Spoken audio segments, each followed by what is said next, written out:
So ayun mga idol, ito na nga pala ang part 2 ng kaganapan na daily routine ko dito sa aming bahay mga idol. Ito na pala yung mga damit kanina na binabad ko sa daw ni mga idol at ito na nga isasampay ko na nga ngayon. At kunting fast forward nga lang po mga idol ng video ko na to mga idol dahil medyo mahaba-haba po talaga itong video ko na to. At sa mga nagsasabi pala sa akin dyan na kunwari lang daw po yung video ko na to na ako ang gumagawa dito sa gawaing bahay. At ngayon po ay mapapatunayan ko na po talaga sa inyo kung ano ba talaga ang totoo. Kaya pinapas forward ko na lang po itong video ko na to. Hindi ko na po ito kinakat kasi kung kinakat ko po itong video na to ay malalaman nyo talaga na dinadaya ko kayo. Kaya ang ginagawa ko na lang po ay fast forward na lang po talaga mga idol. Pero kahit ganun pa man mga idol ay okay lang po yun kahit binabas nyo po ako sa aking mga video. Alam ko naman po talaga na naiinggit lang kayo kung ano ang kakayahan ko dito sa aming bahay mga idol. Dahil ang totoo nga po niyan ay hindi nyo po kayang gumawa sa gawaing bahay mga tatay. At sa part ng video na to mga idol ay dito naman po ako sa loob at magwalis po ako dito sa aming sala mga idol.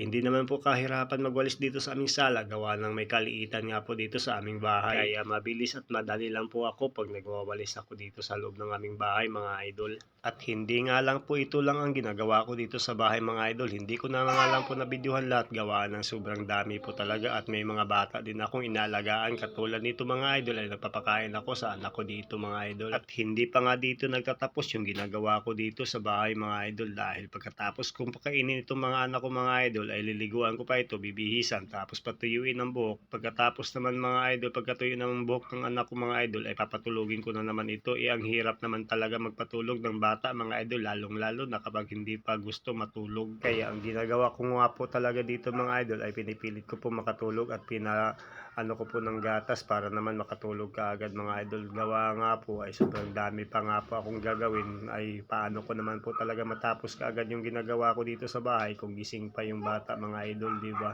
Tulad na lang kanina yung sa umagang upload na video ko mga idol ay nakita nyo naman talaga habang nagdadowny ako ng mga damit namin ay nakisawsaw kaagad yung bunso kong anak. Kaya ganun talaga kahirap talaga mga idol, lalong lalo na kapag may nalagaan kang maliit na bata mga idol. Kaya shout out na lang talaga po ako mga idol sa mga nagsasabi sa akin na mga ganun kahit papano ay medyo nasasaktan din naman ako pero okay lang po yun mga idol.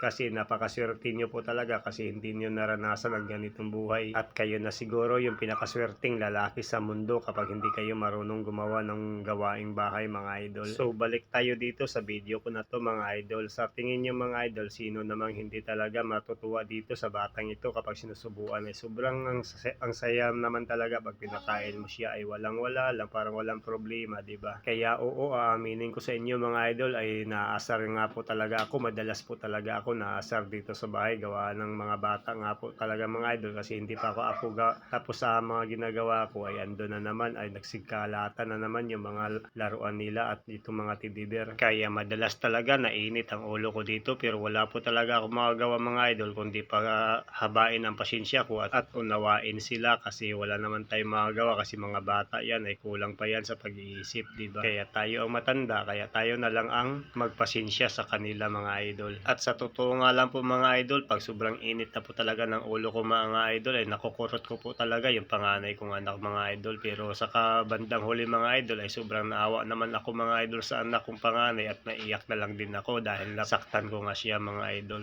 At bago ang lahat mga idol, dahil nakaabot ka sa part ng video na to mga idol, baka pwedeng pakipollow and share naman mga idol at sobrang laking tulong na po yan para sa pamilya ko. Bye bye!